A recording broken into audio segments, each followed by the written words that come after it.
Hello everyone. तो कैसे हैं आप सब लोग। आशा है कि आप सब ठीक होंगे और अपनी पढ़ाई जोरों शोरों से कर रहे होंगे। आज हम इस वीडियो में डिस्कस करने वाले हैं 2022 सेट बी 1 मार्क्स क्वेश्चन, जिसमें हम एक एक नंबर के क्वेश्चन देखेंगे कि किस तरीके से पूछे गए थे पेपर में। हमने अपनी लास्ट वीडियो में 2023 2024 के क्वेश्चन पेपर कवर कर लिए हैं। अगर आपने वो वीडियो नहीं देखी है तो आप हमारी प्लेलिस्ट में जाके देख सकते हैं। तो शुरू करते हैं हमारी वीडियो, जिसका पहला क्वेश्चन है symbol of cryoscopic constant is, कि क्रायोस्कोपिक कांस्टेंट का सिंबल क्या होता है। देखो, हमने क्वालिटेटिव प्रॉपर्टी में 4 टाइप की प्रॉपर्टी पढ़ते हैं। उनमें से जो पहली 2 प्रॉपर्टी थी, पहली प्रॉपर्टी का नाम था elevation in boiling point, elevation in boiling point, और जो दूसरी हमारी क्वालिटेटिव प्रॉपर्टी थी उसका नाम था depression in freezing point, depression in freezing point. तो एलिवेशन इन बॉइलिंग पॉइंट में हमने क्या पढ़ा था, जब हम इसका डेरिवेशन पढ़ रहे थे तो आपने वहां पे देखा था कि जो इसका जो कांस्टेंट आता है वो क्या आ रहा था, के बी आ रहा था, और डिप्रेशन इन फ्रीजिंग पॉइंट में कौन सा कांस्टेंट आता है, के एफ आता है। ठीक है, तो इसमें आपके ध्यान रखने की बात क्या थी कि जो के एफ है उसको हम कहते हैं क्रायोस्कोपिक कांस्टेंट, क्रायोस्कोपिक कांस्टेंट, और इसी के बी को हम कहते हैं एबुलियोस्कोपिक कांस्टेंट, एबुलियोस्कोपिक कांस्टेंट। तो यहाँ से हमारा क्वेश्चन का आंसर तो निकल गया कि क्रायोस्कोपिक कांस्टेंट का सिंबल क्या है, तो आप बताएंगे के एफ। लेकिन अगर आपसे क्वेश्चन पूछ लेता कि एबुलियोस्कोपिक कांस्टेंट का सिंबल क्या है, तो आप क्या बता देते, के बी बता देते। यहाँ से एक और बात ध्यान रखनी होती है, इनकी यूनिट्स पूछ लेता है एग्जाम में कि इसकी यूनिट्स क्या होती हैं। तो देखो, इन दोनों की सेम ही यूनिट होती हैं, और वो क्या होती हैं, केल्विन किलोग्राम पर मोल, केल्विन किलोग्राम पर मोल। तो अगर आपसे क्वेश्चन पूछ लेता है कि इनकी यूनिट्स बताओ, तो दोनों की यूनिट्स क्या होती हैं, सेम होती हैं, केल्विन किलोग्राम पर मोल। अब हम नेक्स्ट क्वेश्चन पढ़ लेते हैं। देखो, क्वेश्चन नंबर 2 है हमारा, SI unit of molar conductivity are. अब एसआई यूनिट अगर आपको याद होगी तो आप डायरेक्टली आप बता सकते हैं, अदरवाइज आप इसमें फॉर्मूला इस्तेमाल कर सकते हैं। तो जो मोलर कंडक्टिविटी का जो फॉर्मूला होता है वो क्या होता है, कापा इंटू में 1000 अपॉन में क्या होता है, मोलरिटी होती है ना। अब हमें पता है कापा जो होती है, kappa conductivity C into L by A, उसकी जो यूनिट होती है, इसकी यूनिट होती है पर ओम पर मीटर। ठीक है, अब मोलरिटी क्या होती है, मोलरिटी होती है number of moles of solute dissolved इन पर लीटर ऑफ द सॉल्यूशन, है ना। तो इसकी जो यूनिट बनती है वो क्या बनती है, वो बनती है मोल पर मीटर क्यूब। देखो, मोल पर मीटर क्यूब बनेगी क्योंकि वॉल्यूम आ गया, है ना। जब ये ऊपर जाएगा तो क्या हो जाएगा, पर मीटर क्यूब बन जाएगा इस तरीके से, तो मोल पर मीटर क्यूब हो जाएगा। अब देखो, अब जब ये ऊपर जाएगा तो किस में बन जाएगा, तो +2 में बन जाएगा, है ना। देखो, पर ओम, ये तो पर ओम तो एज इट इज़ है, मीटर भी चलो हम एज इट इज़ ही लिख देते हैं, ये ऊपर ले जाते हैं तो m कितना आ जाएगा, +3 में आ जाएगा, है ना। अब पर मोल, ये क्या बन गया, पर मोल। अब देखो, ये -1 ये +3 तो कितना आ जाएगा, +2 बच जाएगा, तो पर ओम मीटर स्क्वायर पर मोल। ठीक है, तो अब देखो, पर ओम को हम क्या कहते हैं, पर ओम को हम साइमन कहते हैं, तो हम लिख सकते हैं साइमन मीटर स्क्वायर पर मोल। अब देख लीजिए आप इसमें किस में है, तो इसमें डी वाले में है, तो ये आपका आंसर क्या हो जाएगा, करेक्ट हो जाएगा। तो मोलर कंडक्टिविटी की यूनिट क्या आ जाती है, साइमन मीटर स्क्वायर पर मोल। अब हम नेक्स्ट क्वेश्चन पढ़ लेते हैं। देखो, क्वेश्चन नंबर 3 है आपका, the units of rate constant for first order reaction. आपने किसकी यूनिट बतानी है, रेट कांस्टेंट की यूनिट बतानी है, और कौन सी ऑर्डर की रिएक्शन है आपकी, फर्स्ट ऑर्डर की रिएक्शन है। तो इसमें आपको एक फॉर्मूला पता होना चाहिए, जो मैंने कई बार बता चुका है आपको। क्या बताया था, देखो आपको याद रखना है कि कंसंट्रेशन की पावर 1 - n और पर टाइम ये फॉर्मूला आपको याद रखना है। ये किसका है, ये रेट कांस्टेंट की यूनिट्स निकालने का फॉर्मूला है। इसमें क्या करेंगे, अगर वो फर्स्ट ऑर्डर की पूछ रहा है तो n की जगह पे क्या पुट कर देंगे, 1 पुट कर देंगे। सेकंड की पूछ रहा है तो n की जगह पे 2 पुट कर देंगे। 0 की पूछ रहा है तो n की जगह पे 0 पुट कर देंगे। तो हमसे रेट कांस्टेंट की उसने यूनिट पूछी है फॉर फर्स्ट ऑर्डर, इसका मतलब n की वैल्यू कितनी है आपकी, 1 है, तो n की वैल्यू 1 यहाँ पे पुट कर देंगे आप। तो देखो, रेट कांस्टेंट की यूनिट क्या बन जाएगी, कंसंट्रेशन 1 - 1 टाइम -1। तो देखो, 1 - 1 हो जाता है 0, और किसी की पावर अगर 0 होती है तो वो क्या बन जाता है, 1 बन जाता है। तो k क्या बन जाएगा, k बन जाएगा पर टाइम। तो इसमें ऑप्शन में देख लो, पर टाइम आपको कहीं पे दिख रहा है, ये रहा, तो यही क्या आ जाएगा, आपका करेक्ट आंसर आ जाएगा। अब हम नेक्स्ट क्वेश्चन पढ़ते हैं।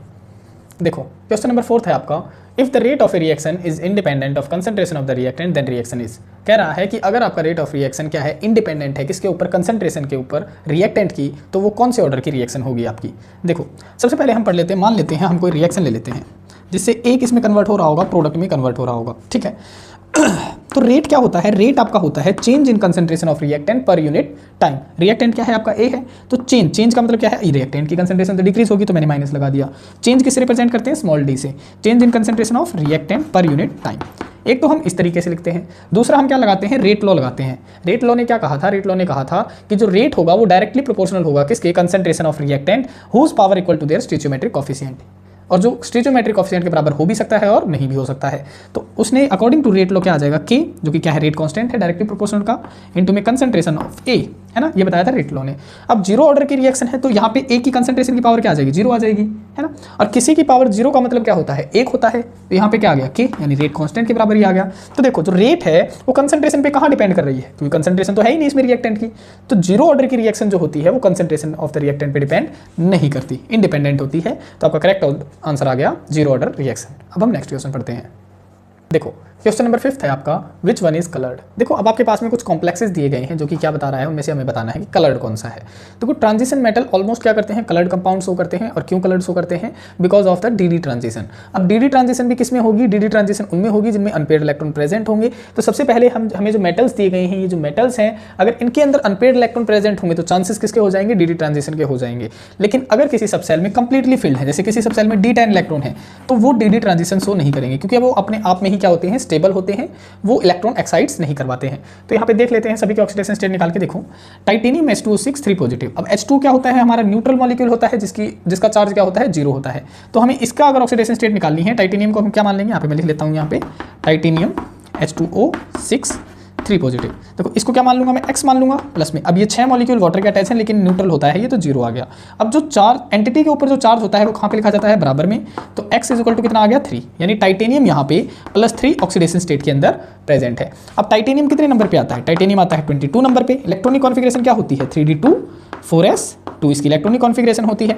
अब देखो टाइटेनियम किस नंबर पे कह रहा है, ऑक्सीडेशन स्टेट कह रहा है +3, तो 2 इलेक्ट्रॉन यहाँ से गए होंगे, 1 इलेक्ट्रॉन यहाँ से गया होगा। कितने अनपेयर्ड इलेक्ट्रॉन बचे हैं, 1 अनपेयर्ड इलेक्ट्रॉन बचा हुआ है टाइटेनियम के अंदर, ठीक है। अब यहाँ पे आ जाओ, यहाँ की ऑक्सीडेशन स्टेट निकालो। यहाँ पे लिख देता हूँ मैं इसे दोबारा से, Cu2I2। इसके जब ऑक्सीडेशन स्टेट निकालोगे तो कितने कॉपर हैं, 2 हैं। अब इसको क्या मान लोगे, X मान लोगे। प्लस में कितने आयोडीन अटैच हैं, 2 आयोडीन अटैच हैं। और एक आयोडीन के ऊपर कितना चार्ज होता है, -1 होता है। तो यहाँ पे आप लिख लेंगे -1 और बराबर में क्या लिखेंगे, देखो ऊपर कोई भी चार्ज नहीं है तो बराबर में लिखेंगे आप 0। तो 2x -2 बराबर में 0, x is equal to 2/2 is equal to 1। अब कॉपर आता है आपका कितने नंबर पे, 29 नंबर पे। अब 29 नंबर पे आता है तो इसकी इलेक्ट्रॉनिक कॉन्फिगरेशन क्या बन गई, 3d9 4s। वैसे इसकी कितनी होती है, 3d10 4s1 होती है ना। अब कॉपर +1 फॉर्म में कह रहा है तो यहाँ पे कितना आ जाएगा, देखो एक इलेक्ट्रॉन यहाँ से चला गया होगा तो 3d10 बचा होगा। अब ये तो कंप्लीटली फिल्ड है तो ये तो डी ट्रांजिशन शो ही नहीं कर सकता, तो यहाँ पे तो कट लग गया भाई, है ना। अब इसकी निकाल लो, यहाँ पे ऑक्सीडेशन स्टेट देखो, इसकी निकालोगे तो इसको X मान लोगे। प्लस में अमोनिया कितने प्रेजेंट है, 6 हैं। एक अमोनिया के ऊपर 0 चार्ज होता है क्योंकि ये न्यूट्रल मॉलिक्यूल होता है। बराबर में +2 लिखो दोगे तो x इज इक्वल टू 2 आ गया। अब देखो जिंक आता है आपका 30 नंबर पे। इसकी इलेक्ट्रॉनिक कॉन्फिगरेशन करोगे तो 3d10 4s2 होगी। अब इसकी ऑक्सीडेशन स्टेट है +2 तो इसका मतलब 2 इलेक्ट्रॉन यहाँ से निकल गए होंगे। इलेक्ट्रॉन कितने बचे हैं, तो 3d10। अब ये भी क्या आ गया, कंप्लीटली फिल्ड आ गया, तो इस पर भी क्या आ जाएगा, क्रॉस लग जाएगा आपका। यहाँ पे देखो अब इसको आप क्या मान लोगे, x मान लोगे। प्लस में ये न्यूट्रल मॉलिक्यूल है तो 6 × 0 हो जाएगा इज इक्वल टू 3। तो x इज इक्वल टू कितना हो गया, x इज इक्वल टू 3 हो गया, यानी स्कैंडियम के ऊपर +3 चार्ज है। अब स्कैंडियम कितने नंबर पे आता है, स्कैंडियम आता है 21वें नंबर पे। इलेक्ट्रॉनिक कॉन्फिगरेशन क्या होती है, 3d1 4s2, है ना। अब स्कैंडियम कितनी ऑक्सीडेशन स्टेट है, +3 है, तो +3 करोगे तो 2 इलेक्ट्रॉन यहाँ से चला गया, एक यहाँ से चला गया, तो 3d के अंदर कितने बचे, 0।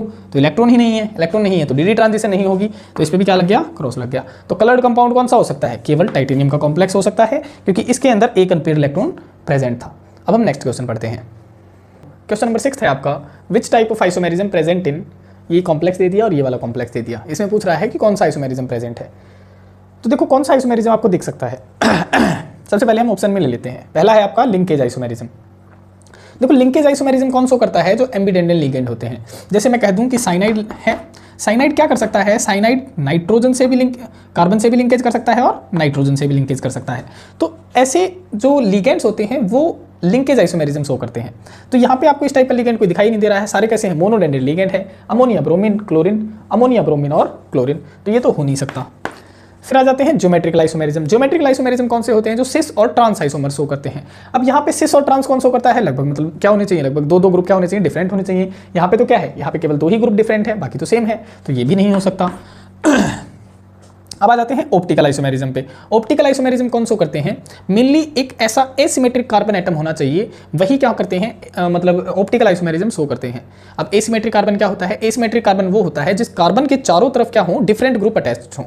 और वो डिफरेंट ग्रुप कैसे होने चाहिए? जैसे कि लाइक हाइड्रोजन हो गया, क्लोरीन हो गया, इस टाइप के अगर ग्रुप प्रेजेंट हैं तो उस कार्बन को हम कहते हैं एसिमेट्रिक कार्बन। जैसे मैं कह दूं इस कार्बन है और इसके चारों तरफ डिफरेंट ग्रुप प्रेजेंट होंगे, ठीक है, वही क्या करेंगे? Optical isomer. तो यहाँ पे आपको ऐसा कुछ दिख नहीं रहा है तो ये भी नहीं हो सकता।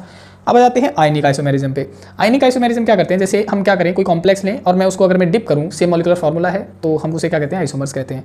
और अगर मैं दो कंपाउंड है, एक कंपाउंड को मिक्स करूं तो उसमें क्लोराइड आयन निकल रहा है, दूसरे में मिक्स करूं उसमें ब्रोमीन आयन निकल रहा है, तो ये क्या है? ये दोनों के दोनों मतलब मॉलिक्यूलर फार्मूला सेम है लेकिन आयंस डिफरेंट मिल रहे हैं हमें, तो ऐसे आइसोमर्स को कहते हैं आयनिक आइसोमर। तो देखो ये क्या है? ये तो कॉम्प्लेक्स कंपाउंड है, वाटर के अंदर डालोगे तो डिसोसिएट ही नहीं होगा, तो इसको अगर डालोगे तो कौन सा आयन डिसोसिएट होगा? क्लोराइड आयन निकल जाएगा, है ना। और जब इसको आप डालोगे वाटर के अंदर तो कौन सा आयन डिसोसिएट होगा? ब्रोमीन आयन डिसोसिएट होगा। लेकिन दोनों का मॉलिक्यूलर फार्मूला क्या है? सेम है, तो ऐसे आइसोमर्स को कहा जाता है आयनिक आइसोमर्स। तो option D is the correct answer. अब हम नेक्स्ट क्वेश्चन पढ़ लेते हैं। क्वेश्चन नंबर 7 है आपका, in which of the following complexes metal have zero oxidation state, कि इन कॉम्प्लेक्सेस में जीरो ऑक्सीडेशन स्टेट किसकी होगी, या जीरो ऑक्सीडेशन नंबर भी कह सकते हैं आप। तो आपको ऑक्सीडेशन स्टेट नंबर निकालनी आनी चाहिए या फिर ऑक्सीडेशन स्टेट निकालना आना चाहिए। तो देखो सबसे पहले हम बारी बारी निकालते हैं। जिस भी मेटल का हमें ऑक्सीडेशन स्टेट निकालनी होती है उसे हम क्या मान लेते हैं? एक्स मान लेते हैं प्लस में। अब कितने लिगेंड्स अटैच हैं? 6 अटैच हैं, तो 6 लिख दिया। एक के ऊपर कितना चार्ज होता है? साइनाइड के ऊपर -1 होता है, तो -1 बराबर में लिखा जाता है। जो भी इस पूरे कॉम्प्लेक्स के ऊपर चार्ज होता है वो बराबर में लिखा जाता है, तो आ गया -3। ठीक है, अब कर दो सॉल्व। x - 6 = -3, x = 6 - 3, x = 3, तो इसकी तो +3 आ गई, यानी ये कॉम्प्लेक्स तो नहीं हो सकता। अब इस पे आ जाते हैं, इसको x मान लेते हैं। कितने क्लोरीन अटैच हैं? 4 हैं, तो 4 लिख दिया। एक क्लोरीन के ऊपर कितना चार्ज होता है? -1, तो -1 लिख दिया, बराबर में -2। होल कंपाउंड के ऊपर का चार्ज लिख दिया -2। x - 4 = -2, x = 4 - 2, x = 2, तो इसकी तो +2 आ गई, ये भी नहीं हो सकता। अब इस पे आ जाते हैं, इसको क्या मान लेते हैं? x मान लेते हैं। अब कितने कार्बोनिल ग्रुप प्रेजेंट है? 4 है, तो 4 लिख दिया। ठीक है, अब ये क्या होता है? न्यूट्रल लिगेंड होता है, जिसके कारण इस पे चार्ज कितना होता है? 0 होता है। बराबर में क्या लिखेंगे आप? 0 लिख देंगे। x = 0, तो इसके ऊपर चार्ज कितना आ गया? 0 आ गया। और यही बताना था आपने कि 0 किसके ऊपर है, तो हम यहीं पे रुक जाएंगे, आगे करने की जरूरत नहीं है। इस मेटल की ऑक्सीडेशन स्टेट क्या आएगी आप कमेंट सेक्शन में बताएं, तब तक हम नेक्स्ट क्वेश्चन पढ़ते हैं। देखो क्वेश्चन नंबर 8 है आपका, in the following which is strongest ligand. आपने इनमें से बताना है कि स्ट्रॉन्गेस्ट लिगेंड कौन सा है। तो ये बताने से पहले आपको एक सीरीज होती है जिसका नाम होता है स्पेक्ट्रोकेमिकल सीरीज। अगर आपको वो याद है तो आप इसका आंसर इजीली दे सकते हैं। स्पेक्ट्रोकेमिकल सीरीज क्या होती है? एक सीरीज होती है जिसमें लिगेंड्स अरेंज्ड होते हैं according to their ligand field strength, अपनी स्ट्रेंथ के अकॉर्डिंग। तो वो सीरीज क्या है मैं लिख देता हूँ यहाँ पे। सबसे कम होता है आयोडीन, फिर आता है ब्रोमीन, फिर आता है क्लोरीन, फिर आता है HCN नेगेटिव, फिर आता है फ्लोरीन नेगेटिव, फिर आता है OH नेगेटिव, फिर आता है C2O4 2 नेगेटिव, फिर आता है वाटर, फिर आता है आपका NCS नेगेटिव, फिर आता है आपका NH3, फिर आता है आपका EN होता है इथाइलिन डाइअमीन, ठीक है, फिर आता है आपका CN नेगेटिव, फिर आता है आपका CO। तो ये क्या है? आपकी स्पेक्ट्रोकेमिकल सीरीज है जिसमें लिगेंड्स अपनी फील्ड स्ट्रेंथ के अकॉर्डिंग अरेंज हैं। तो देख सकते हैं आप, सबसे ज़्यादा लिगेंड फील्ड स्ट्रेंथ किसकी है? CO की है। तो सबसे ज़्यादा स्ट्रॉन्गेस्ट लिगेंड कौन सा होगा आपका? CO होगा। उससे कम कौन सा होगा? उससे होगा CN, ये उससे कम हो जाएगा। इससे कम कौन सा होगा? इससे कम हो जाएगा NCS, फिर ये हो जाएगा, और फिर कौन सा हो जाएगा? OH negative. तो ये पहले से ही किसके अकॉर्डिंग अरेंज हैं? अपनी लिगेंड फील्ड स्ट्रेंथ के अकॉर्डिंग अरेंज हैं। अब हम नेक्स्ट क्वेश्चन पढ़ लेते हैं। देखो क्वेश्चन नंबर 9 था आपका, Williamson synthesis is used to prepare, कि विलियमसन सिंथेसिस रिएक्शन क्या बनाने में इस्तेमाल करी जाती है। तो सबसे पहले आपको विलियमसन सिंथेसिस रिएक्शन आनी चाहिए। क्या होती है विलियमसन सिंथेसिस रिएक्शन? जब किसी अल्काइल हैलाइड की रिएक्शन किसके साथ में करी जाती है? सोडियम एल्कोक्साइड के साथ में, RONA। इस पे नेगेटिव चार्ज होता है, इस पे पॉजिटिव चार्ज होता है, in the presence of heat. जब इन दोनों की रिएक्शन करी जाती है तो क्या होता है? इसका एक हैलाइड आयन और इसका ये सोडियम आयन क्या बन के बाहर निकल जाता है? NaCl बन के बाहर निकल जाता है, और आपका क्या प्रिपेयर हो जाता है? आपका हो जाता है ROR, जिसे हम क्या कहते हैं? ईथर कहते हैं। तो ये आपकी क्या है? ये है विलियमसन सिंथेसिस रिएक्शन। तो किस लिए इस्तेमाल करी जाती है? ये करी जाती है ईथर को प्रिपेयर करने के लिए। अब हम नेक्स्ट क्वेश्चन पढ़ते हैं। देखो क्वेश्चन नंबर 10 है आपका, which one of the following is the strongest acid, कि इनमें से स्ट्रॉन्गेस्ट एसिड कौन सा होगा। देखो एसिड का एक कंसेप्ट होता है, अगर आपने पढ़ा हो तो एसिड में हम क्या देखते हैं? अगर जितना ज़्यादा more is the dispersal of negative charge, क्या बताया? कि जितना ज़्यादा नेगेटिव चार्ज की मूवमेंट होती है किसी मॉलिक्यूल के अंदर, उतनी ही ज़्यादा उस मॉलिक्यूल की क्या होगी? स्टेबिलिटी होगी। More is the dispersal of negative charge, more is the stability. और जितनी ज़्यादा स्टेबिलिटी होगी उतनी ही ज़्यादा क्या होगी उस मॉलिक्यूल की एसिडिटी होगी। तो आप क्या बताएंगे, more is the acidity, more is the acidity. तो इनमें क्या होता है, देखो सबसे पहले हम इथेनॉल ले लेते हैं, C2H5OH, ये क्या है, इथेनॉल का फॉर्मूला है, ठीक है। अब इसमें क्या होगा, इसमें H एटम अगर ये लूज करेगा तभी तो एसिड करेगा, तो इसका मतलब क्या है, इथेनॉल यहाँ पे मैं लिख देता हूँ सभी के फार्मूले, C2H5OH ये इथेनॉल का फार्मूला होता है, फिनॉल का होता है C6, यहाँ पे मैं इसको बना के दिखा देता हूँ इस तरीके से, ये फिनॉल की स्ट्रक्चर होती है, मिथेनॉल की स्ट्रक्चर होती है CH3OH, और पैरानाइट्रोफिनॉल की स्ट्रक्चर होती है ये बेंजीन, यहाँ पे OH ग्रुप होता है और यहाँ पे NO2 ग्रुप लगा हुआ होता है, ठीक है। तो ये सारे की स्ट्रक्चर है। तो सभी के अंदर क्या है, H एटम है, देखो यहाँ पे भी H एटम है, ये जब लूज करेगा तभी तो एसिडिक प्रॉपर्टी शो करेगा, यहाँ पे छोड़ देगा ये नेगेटिव चार्ज, यहाँ पे भी जब ये H एटम लूज करेगा तो यहाँ पे ये छोड़ देगा नेगेटिव चार्ज, यहाँ पे जब ये H एटम लूज करेगा तो यहाँ पे क्या छोड़ देगा, नेगेटिव चार्ज, यहाँ पे जब ये H एटम लूज करेगा यहाँ पे क्या छोड़ देगा, नेगेटिव चार्ज। इसका मतलब सभी क्या कर रहे हैं, H एटम रिलीज कर रहे हैं, तो सभी एसिडिक है। पर बताना हमें क्या है कि स्ट्रॉन्ग एसिड कौन सा होगा, तो उसके लिए हमें क्या की पॉइंट्स याद रखने पड़ेंगे, ये की पॉइंट्स याद रखने पड़ेंगे। तो देखो अब ये जो ग्रुप लगे हुए हैं ये क्या है, ये है इलेक्ट्रॉन डोनेटिंग ग्रुप। कौन सा ग्रुप है, ये इलेक्ट्रॉन डोनेटिंग ग्रुप है। तो नेगेटिव चार्ज का डिस्पर्सल अगर ये मूवमेंट करना चाहेगा तो ये क्या करेगा, यहाँ से भी इलेक्ट्रॉन दे रहा होगा, अब इलेक्ट्रॉन यहाँ से भी आ रहा है, नेगेटिव चार्ज यहाँ से भी आ रहा है, तो क्या क्रिएट होगा, रिपल्सन क्रिएट होगा, और रिपल्सन क्रिएट होगा तो डिस्पर्सल इतनी आसानी से नहीं हो पाएगा। सिमिलरली यहाँ पे आ जाओ, एक बार मिथेनॉल में आ जाओ, यहाँ पे ये जो नेगेटिव चार्ज है ये मूवमेंट करना चाहेगा तो ये वाला कौन सा ग्रुप लगा हुआ है, ये लगा हुआ है इलेक्ट्रॉन डोनेटिंग ग्रुप। तो फिर से क्या होगा, दोनों में रिपल्सन क्रिएट होगा तो मूवमेंट ज़्यादा नहीं हो पाएगी, ठीक है।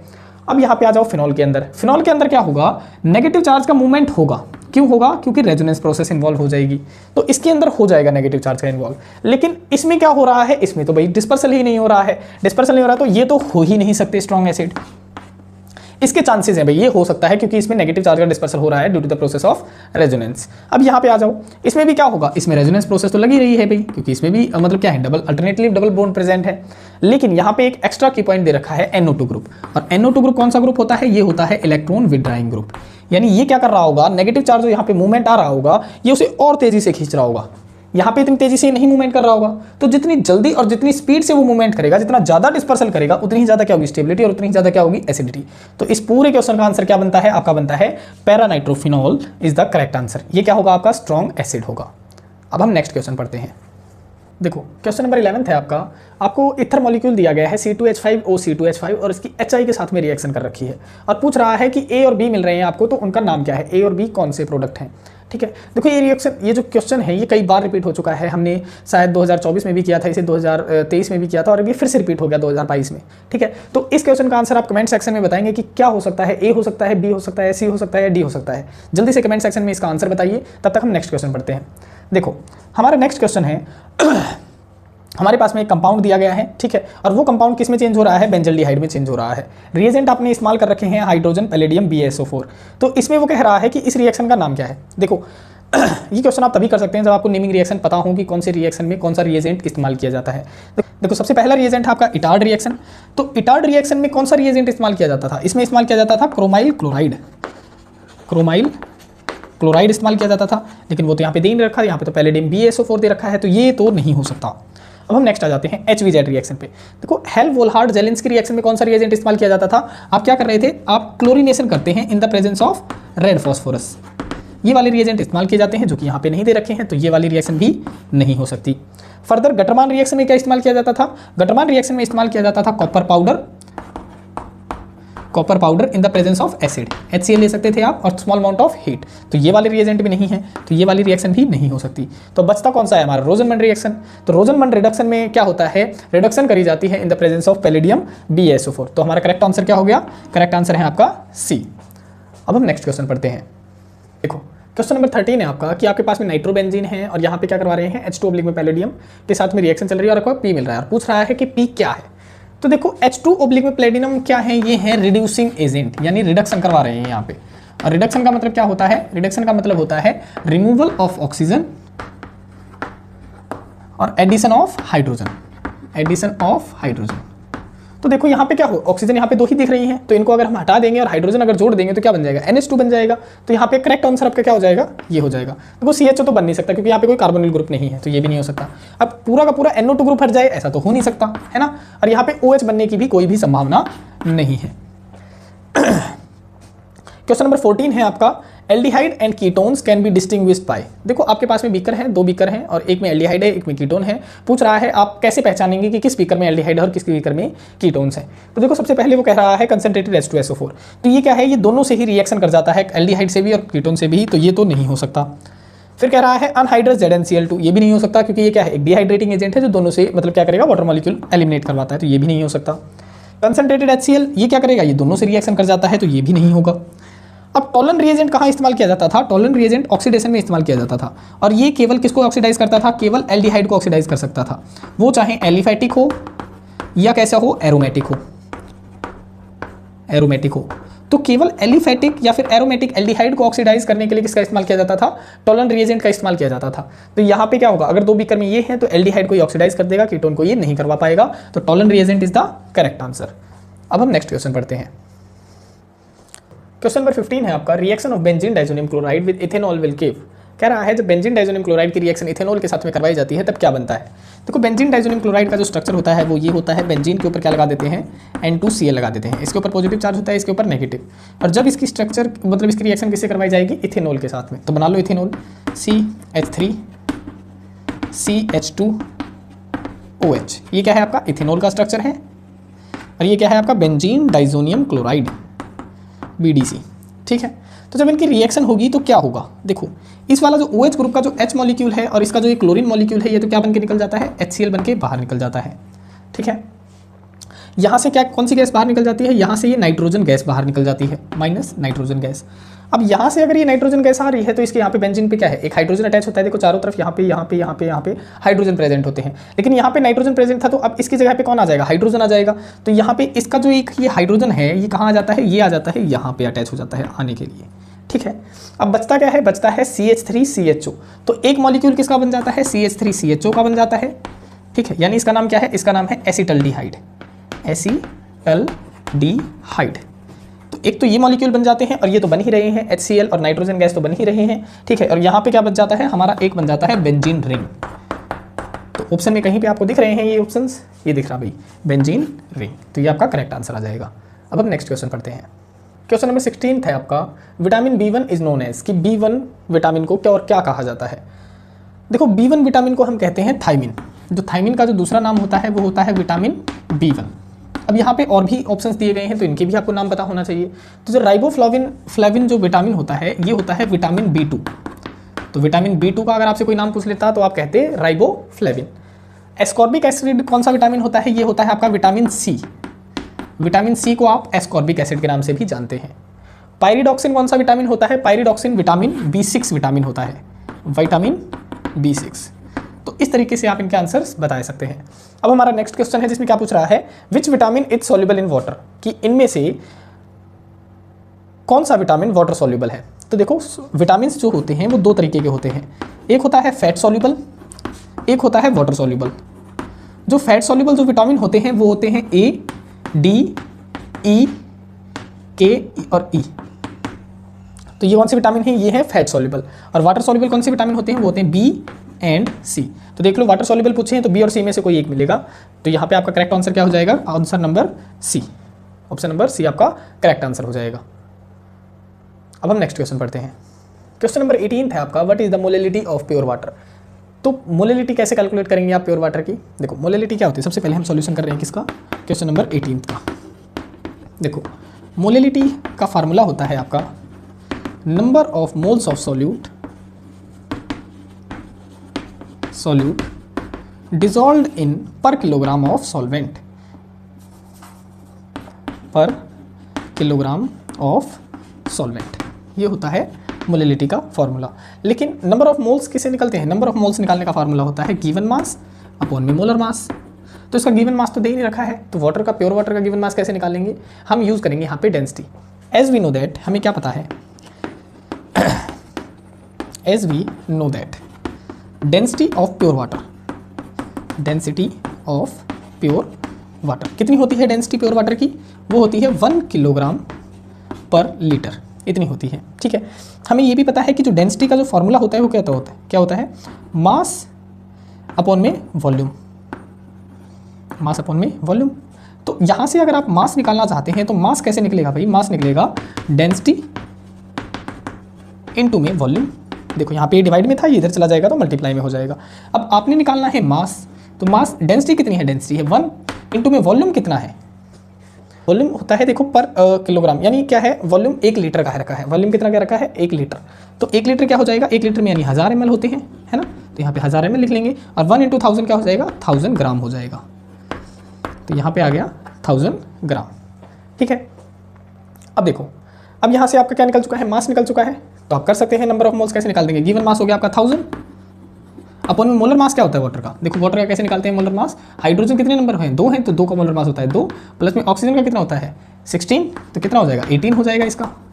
तो यहाँ पे जब इसे 18 से डिवाइड करेंगे तो कितना आ जाएगा 55.55 आ जाएगा, ठीक है। तो ये क्या आ गया, ये आ गया आपके number of moles of solute आ गए। तो यहाँ पे पुट कर दीजिए number of moles of solute 55.55 upon में पर किलोग्राम ऑफ सॉल्वेंट। तो सॉल्वेंट कितना है 1 ही किलोग्राम है, डेंसिटी बता रखी है उसकी, तो डिवाइड में क्या हो जाएगा 1 हो जाएगा। तो आपका आंसर क्या आ गया 55.55 मोलर, आपका क्या आ गया आंसर आ गया।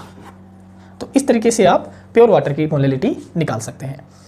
अब हम नेक्स्ट क्वेश्चन देख लेते हैं। तो देखो नेक्स्ट क्वेश्चन में क्या कह रखा है, हाइड्रोजन प्लस ब्रोमीन क्या बता रहा है 2HBr बना रहा है। फॉर दिस रिएक्शन, इस रिएक्शन के लिए आपके लिए रेट कितना दे रखा है, रेट दे रखा है कि हाइड्रोजन की कंसंट्रेशन ब्रोमीन और इसकी पावर कितनी है हाफ दे रखी है।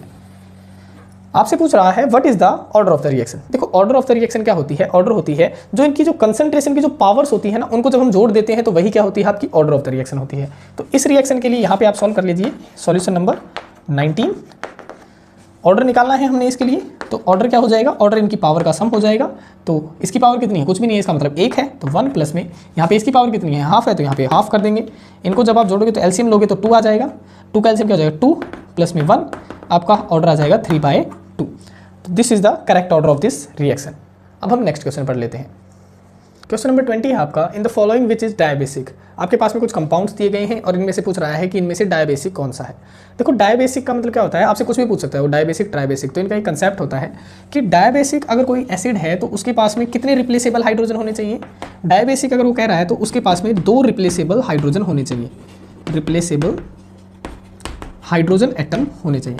अगर उसके पास में 2 रिप्लेसेबल हाइड्रोजन एटम है तो वो डायबेसिक हो जाएगा, अदरवाइज वो नहीं होगा। और इसी तरीके से अगर वो ट्राइबेसिक कह देता तो 3 रिप्लेसेबल हाइड्रोजन होने चाहिए थे, 4 कह देता तो 4 रिप्लेसेबल हाइड्रोजन होने चाहिए थे। तो हम सबसे पहले इनकी क्या देख लेते हैं, स्ट्रक्चर देख लेते हैं, फिर वहाँ से हमें डायरेक्टली पता चल जाएगा। देखो HClO4 की स्ट्रक्चर क्या होती है, HClO4 की स्ट्रक्चर होती है OH Cl double bond O double bond O double bond O, ये होती है HClO4 की स्ट्रक्चर। तो यहाँ पे रिप्लेसेबल हाइड्रोजन कितने हैं, केवल एक ही रिप्लेसेबल हाइड्रोजन है। OH एटम पे केवल एक ही H एटम लगा हुआ है, तो एक ही रिप्लेसेबल हाइड्रोजन एटम है, तो ये तो डायबेसिक नहीं हो सकता, तो इस पर तो क्रॉस लगा देते हैं हम। इसका स्ट्रक्चर देख लेते हैं H3PO3 का। इसका स्ट्रक्चर होता है अभी P double bond O OH OH H। देखो H3PO3 H3PO3, तो इसका स्ट्रक्चर ये हो जाता है। तो यहाँ पे देखो कितने रिप्लेसेबल हाइड्रोजन है, देखो O के साथ में कितने अटैच है, तो एक तो ये रहा, एक ये रहा, तो यहाँ पे कितने हैं 2 रिप्लेसेबल हाइड्रोजन है, तो ये डायबेसिक हो सकता है, ये डायबेसिक हो सकता है। अब हम देख लेते हैं H3PO2 की। देखो इसका स्ट्रक्चर क्या होता है P डबल बॉन्ड O, ठीक है, single bond H single bond H single bond OH। देखो H3PO2, यहाँ पे कितने रिप्लेसेबल हाइड्रोजन है, केवल एक है, तो ये तो कैसा है, ये तो मोनोबेसिक है। कैसा है, मोनोबेसिक, तो ये तो नहीं हो सकता, इस पर क्रॉस लगा देते हैं हम। अब इसकी स्ट्रक्चर देख लेते हैं H3PO4 की, क्या होती है P double bond O OH OH OH। देखो H3PO4, तो यहाँ पे कितने रिप्लेसेबल हाइड्रोजन है, देखो 1 2 3, यहाँ पे 3 है, तो ये कैसा होगा, ये ट्राइबेसिक होगा, ट्राइबेसिक। तो डायबेसिक तो ये भी नहीं होगा, तो इस पर भी क्रॉस लगा देते हैं। तो यहाँ पे कौन सा है करेक्ट आंसर आपका H3PO3। अब हम नेक्स्ट क्वेश्चन देखते हैं। देखो how many bases are present in DNA and RNA each, कि DNA और RNA के अंदर कितने बेसिस होते हैं। तो आप सभी को पता है DNA और RNA के अंदर कितने बेसिस प्रेजेंट होते हैं, तो आंसर आ जाएगा इसका 4। कितना आंसर आ जाएगा 4, इसका आंसर आ जाएगा। अब आपसे पूछ लिया जाता है कि DNA में कौन कौन से बेसिस प्रेजेंट होते हैं या RNA में कौन कौन से बेसिस प्रेजेंट होते हैं, तो यहाँ पे मैं आपको बता देता हूँ कि DNA के अंदर 4 बेसिस प्रेजेंट होते हैं। एक होता है एडेनिन, एक होता है ग्वानिन, एक होता है थाइमिन और एक होता है साइटोसिन। ये 4 टाइप के आपके बेसिस प्रेजेंट होते हैं। RNA में कौन कौन से बेसिस प्रेजेंट होते हैं, तो RNA में बता देते हैं एडेनिन, ग्वानिन, यहाँ पे थाइमिन की जगह पे क्या आ जाता है, यूरासिल आ जाता है, बस यही चेंज होता है। और बाकी का कौन सा है, साइटोसिन, ये सेम रहता है। तो ये क्या है, ये 4 बेसिस प्रेजेंट होते हैं DNA और RNA में। अब हम नेक्स्ट क्वेश्चन पढ़ लेते हैं। क्वेश्चन नंबर 22 है आपका कि केमिकल रिएक्शन दी गई है, जिंक और ये 2 इलेक्ट्रॉन क्या कर रहा है, लूज कर रहा है, और आपसे पूछ रहा है किसका एग्जांपल है। तो देखो, अगर कोई रिएक्शन में मेटल क्या करता है, अपने इलेक्ट्रॉन लूज करता है, तो उसे कहा जाता है ऑक्सीडेशन प्रोसेस, ठीक है। और अगर कोई स्पीसी इलेक्ट्रॉन गेन कर रही होती तो उसे कहा जाता है रिडक्शन प्रोसेस। तो यहाँ पे ये जो मेटल है वो क्या कर रहा है, इलेक्ट्रॉन को लूज कर रहा है, तो ये किसका एग्जाम्पल है, ये है ऑक्सीडेशन प्रोसेस का। यहाँ पे लिख सकते हैं आप, यहाँ पे क्या हो रही है, ऑक्सीडेशन प्रोसेस हो रही है, ऑक्सीडेशन प्रोसेस का ये एग्जाम्पल है। क्वेश्चन नंबर 23 है आपका, Cr2O7 के अंदर आपने क्या निकालना है, क्रोमियम की ऑक्सीडेशन स्टेट निकालनी है। तो निकाल लीजिए, अभी अभी बताई थी आपको कैसे निकालते हैं ऑक्सीडेशन स्टेट। यहाँ पे मैं दोबारा लिख लेता हूँ इस कंपाउंड को, Cr2O7 2 नेगेटिव। यहाँ पे जिसकी भी ऑक्सीडेशन स्टेट निकालनी होती है उसे हम x में मान लेते हैं, 2 हैं तो हम 2x मान लेंगे, प्लस में कितने ऑक्सीजन है, 7 है। एक ऑक्सीजन के ऊपर कितना चार्ज होता है, -2, बराबर में पूरे कंपाउंड के ऊपर जो चार्ज होता है वो बराबर में लिखा जाता है, तो -2 बराबर में लिख दिया। अब 2x यहाँ पे कितना हो जाएगा, -14, बराबर में क्या हो जाएगा, -2। अब -14 वहाँ जाएगा तो प्लस के 14 हो जाएंगे, यहाँ पे लिख लेता हूँ मैं 2x इज इक्वल टू 14, वहाँ चला गया, देखो 2x नहीं था, 14 मैंने वहाँ पे ले गया, और -2 था, तो 2x इज इक्वल टू क्या हो गया, 12 हो गया। x क्या हो जाएगा, 12/2 इज इक्वल टू 6। तो यहाँ पे क्रोमियम की कितनी ऑक्सीडेशन स्टेट है, यहाँ पे +6 ऑक्सीडेशन स्टेट में प्रेजेंट है, यहाँ पे लिख सकते हैं +6। क्वेश्चन नंबर 24 है आपका, Khalistan, type of isomerism is present in this compound and this compound, कि कौन सा आइसोमेरिज्म इनमें प्रेजेंट है। तो देखो यहाँ पे आपको सीधा सीधा दिख रहा है, चेंज जो दिख रहा है वो केवल साइनाइड और आइसोसाइनाइड के अंदर दिख रहा है। तो ऐसे लिगेंड्स को क्या कहा जाता है, इन्हें कहा जाता है एम्बिडेंटल लिगेंड। कि जो साइनाइड होता है ये कार्बन से भी लिंक कर सकता है और नाइट्रोजन से भी लिंकेज कर सकता है, लेकिन जब नाइट्रोजन से करता है तो हम इसे कहते हैं NC, आइसोसाइनाइड कहते हैं, ठीक है। तो ऐसे लिगेंड को कहा जाता है एम्बिडेंटल लिगेंड। और ये कौन सा आइसोमेरिज्म शो करते हैं, ये आइसोमेरिज्म शो करते हैं लिंकेज आइसोमेरिज्म, लिंकेज आइसोमेरिज्म। तो इसका करेक्ट आंसर क्या आ जाएगा, लिंकेज आइसोमेरिज्म। अब हम नेक्स्ट क्वेश्चन पढ़ते हैं। देखो क्वेश्चन नंबर 25 है आपका, highest oxidation state shown by manganese is, कि मैंगनीज के द्वारा हाईएस्ट ऑक्सीडेशन स्टेट कितनी शो करी जा सकती है। तो देखो मैंगनीज आता है 25 नंबर पे, कितने नंबर पे आता है, 25 पे। इसकी इलेक्ट्रॉनिक कॉन्फिगरेशन क्या बनती है, 3d5 4s2। तो मैक्सिमम इसके पास में कितने इलेक्ट्रॉन है लूज करने के लिए, 7 ही है, 2 यहाँ से कर देगा, 5 यहाँ से कर देगा, तो मैक्सिमम ये कितनी ऑक्सीडेशन स्टेट शो करता है, +7 ऑक्सीडेशन स्टेट ये शो कर सकता है। तो आंसर आ गया इसका +7। क्वेश्चन नंबर 26 है आपका, among chloride OH negative ion CO and NO2 only, इनमें से एम्बिडेंटल लिगेंड कौन सा है। तो देखो क्लोराइड नेगेटिव आयन ये क्या है, केवल एक ही साइड से अटैच हो सकता है, तो एम्बिडेंटल नहीं है, क्रॉस लगा दो इस पे। दूसरा है OH नेगेटिव आयन, ये भी एक ही साइड से अटैच हो सकता है, तो ये भी एम्बिडेंटल लिगेंड नहीं है। तीसरा है CO ग्रुप, ये भी एक ही साइड से अटैच हो सकता है, तो ये भी एम्बिडेंटल लिगेंड नहीं है। नेक्स्ट है आपका NO2 नेगेटिव ग्रुप, ये 2 साइड से अटैच हो सकता है, या तो NO2 नाइट्रोजन की साइड से अटैच हो सकता है या फिर ऑक्सीजन की साइड से। अगर ये नाइट्रोजन की साइड से अटैच होता है तो इसे कहा जाता है नाइट्रो ग्रुप, और अगर ये ऑक्सीजन की साइड से अटैच होता है तो इसे कहा जाता है नाइट्राइटो ग्रुप। तो यहाँ पे एम्बिडेंटल लिगेंड कौन सा है, NO2 negative is the ambidentate ligand.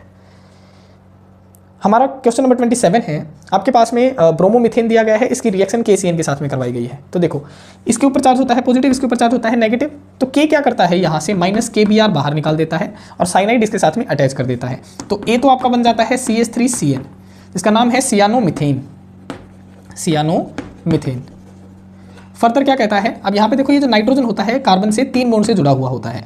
Further इसने रिएक्शन करवाई LiLH4 के साथ में, जो कि क्या है, एक रिड्यूसिंग एजेंट होता है, और रिड्यूसिंग एजेंट का काम क्या होता है, हाइड्रोजन प्रोवाइड करवाना होता है। तो ये यहाँ पे हाइड्रोजन प्रोवाइड करवाता है। देखो जैसे ही ये यहाँ पे एक बॉन्ड तोड़ेगा तो एक हाइड्रोजन यहाँ आ जाएगा, एक हाइड्रोजन यहाँ आ जाएगा। फर्दर क्या करता है, ये दूसरा बॉन्ड भी तोड़ देता है, तो एक हाइड्रोजन यहाँ आ जाता है, एक हाइड्रोजन यहाँ आ जाता है। तो बी प्रोडक्ट जो आपका बनता है वो क्या बनता है, CH3CH2NH2। तो CH3CH2NH2। तो देखो 2 कार्बन है, 2 कार्बन का नाम क्या आता है, इथ आता है। सिंगल बॉन्ड है, सिंगल बॉन्ड के नाम का क्या आता है, एन आता है। NH2 ग्रुप है, NH2 ग्रुप के नाम का क्या आता है, अमीन आता है। तो बी आपका कौन सा प्रोडक्ट है, बी है आपका ये, जिसका नाम है इथेनामाइन, यही आपको बताना था। अब हम नेक्स्ट क्वेश्चन पढ़ते हैं। क्वेश्चन नंबर 28 है आपका, full form of ATP। ATP की क्या फुल फॉर्म है, तो ATP की फुल फॉर्म होती है एडिनोसिन ट्राइफॉस्फेट, एडिनोसिन ट्राइफॉस्फेट।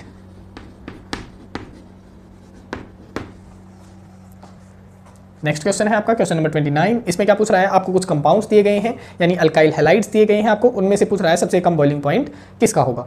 देखो यहाँ पे क्या है, देखो अल्काइल ग्रुप सेम है, अल्काइल ग्रुप सभी में सेम है, यहाँ पे भी सेम है और यहाँ पे भी सेम है। लेकिन जो हेलोजन है, हेलोजन का सबसे बड़ा साइज किसका होता है, आयोडीन का होता है। यानी हम डाउन द ग्रुप जाते हैं, साइज क्या होता है, इंक्रीज होता है। यानी सबसे पहले फ्लोरीन आता है, फिर क्लोरीन, फिर ब्रोमीन और फिर क्या आता है, आयोडीन। साइज इंक्रीज हो रहा है और हमें पता है जितना ज़्यादा साइज इंक्रीज होता है उतना ही ज़्यादा क्या होता है, वैन डर वाल फोर्स ऑफ अट्रैक्शन इंक्रीज होती है। वैन डर वाल फोर्स ऑफ अट्रैक्शन क्या होती है, इंक्रीज होती है। तो सबसे ज़्यादा van der Waals force of attraction किस में लग रही होगी, इसमें लग रही होगी, इसमें मोर लग रही होगी, काफ़ी ज़्यादा होगी, और इसमें क्या होगी, बिल्कुल लेस होगी, तो सबसे कम होगी, है ना। तो यहाँ पे आप क्या बताएंगे कि अगर van der Waals force of attraction सबसे कम है तो उसका फोर्स ऑफ अट्रैक्शन को ब्रेक करना क्या हो जाएगा, बिल्कुल आसान हो जाएगा, है ना। तो यहाँ पे क्या है, सबसे ज़्यादा लग रही है van der Waals force of attraction, तो उतनी ही ज़्यादा मुझे क्या देनी पड़ेगी, एनर्जी देनी पड़ेगी इस फोर्स को डिस्ट्रैक्ट यानी तोड़ने के लिए, ब्रेकआउट करने के लिए। तो सबसे कम एनर्जी किस में लगेगी, फ्लोरीन वाले कंपाउंड में लगेगी। तो मिनिमम बॉइलिंग पॉइंट किसका हो जाएगा, आपका फ्लोरोइथेन का हो जाएगा, C2H5F। This is the correct answer. अब हम नेक्स्ट क्वेश्चन पढ़ लेते हैं। क्वेश्चन नंबर 30 है आपका, what is the formula of dichlorido bis ethane one two diamine cobalt 3 chloride. देखो सबसे पहले हम क्या करते हैं, हम अपने नोमेनक्लेचर के हिसाब से चलते हैं जो हम कोऑर्डिनेशन कंपाउंड का करते हैं। तो उसमें हम किसका नाम लिखते हैं, सबसे पहले लिगेंड्स के नाम लिखे जाते हैं। तो लिगेंड्स क्या है, यहाँ पे कह रहा है डाइक्लोरिडो, यानी दो क्या है आपके क्लोराइड आयन है, तो मैंने लिख दिए, ठीक है। फिर कह रहा है बिस इथेन 1,2-डाइअमाइन। देखो बिस का मतलब क्या होता है, बिस का मतलब होता है 2, अगर ट्रिस होता तो मतलब होता 3, अगर टेट्रा होता तो मतलब होता 4, तो बिस का मतलब है 2, यानी इथेन 1,2-डाइअमाइन भी कितने हैं, 2 अटैच हैं, ठीक है। फिर कह रहा है कोबाल्ट, फिर आता है कोबाल्ट का नाम, जैसे हम चल रहे हैं तो कोबाल्ट का सिंबल क्या होता है, CO, तो ये हो गया। और ऑक्सीडेशन स्टेट अगर आ गई तो इसका मतलब ये है, इसका नाम बाद में लिखा जाएगा। तो ये तो आपका कंपाउंड कंप्लीट हो गया। फिर कह रहा है क्लोराइड, तो क्लोराइड आ गया ये, तो ये क्या बन गया, इसका फॉर्मूला बन चुका है। आप इसके ऑक्सीडेशन स्टेट निकाल सकते हैं, यही आएगी आपकी ऑक्सीडेशन स्टेट। तो this is the correct answer. अब हम नेक्स्ट क्वेश्चन पढ़ते हैं। हमारा क्वेश्चन नंबर 31 है, वो है डिफाइन चिलेट्स। तो चिलेट्स क्या होते हैं, चिलेट वो लिगेंड्स होते हैं, वो मल्टी डेंडेट लिगेंड होते हैं जो सेंट्रल मेटल एटम से क्या करते हैं, कोऑर्डिनेट बॉन्ड बनाते हैं। और इन लिगेंड्स को क्या कहा जाता है, रिंग फॉर्मिंग लिगेंड्स भी कहा जा सकता है। तो आप कह सकते हैं it is defined as the ring forming ligands